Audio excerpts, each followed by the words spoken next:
ৰাতিপুৱা আৰম্ভণি বুলিলে চিধাই পাকঘৰত বুইছে নহয় ল'ৰাৰ কাৰণে এয়া লাঞ্চ ৰেডি কৰাত লাগিছোঁ মানে কোৱা মতে কাম আজি বোলে কিবা টিক্কি লৈ যাব চীজ পনীৰ তাৰপিছত ব্ৰেড আৰু আলুৰে সৈতে ধুনীয়াকৈ এয়া টিক্কি বনালোঁ আমাৰ কাৰণেও চাহৰ লগতে বোলো আমিও এটা খাওঁ এইকাৰণে ধুনীয়াকৈ বিটেনীয়া বিস্কুট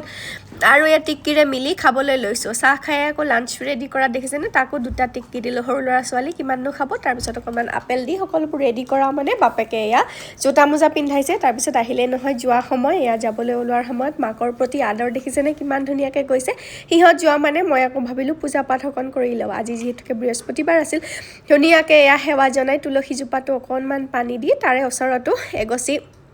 চাকি নিদিলোঁ বাবে ধুনীয়াকৈ ধূপ এডাল জ্বলাই দি মোৰ একদম চাদৰ ওপৰত কলৰ বাগানলৈ গৈছোঁ বুজিছে নহয় এডাল টাবত ৰোৱা কল কিমান যে ডাঙৰ হৈছে নহয় এডালতো অকণমান পূজা দি থৈ ইয়াত তললৈ আহি ভাবিছোঁ অকণমান বহোঁ এয়া আকৌ দেখিলে নহয় ৰাতিপুৱা ভাল কৰা বেডৰ অৱস্থা কি কৰিছে এই সকলোবোৰ কৰি লৈ ধুনীয়াকৈ চকীখন পাৰি পানী এক বটল আনি পেলাই কি যে আৰামত বহিছোঁ নহয় ক'বই নালাগে বুজিছে নহয়।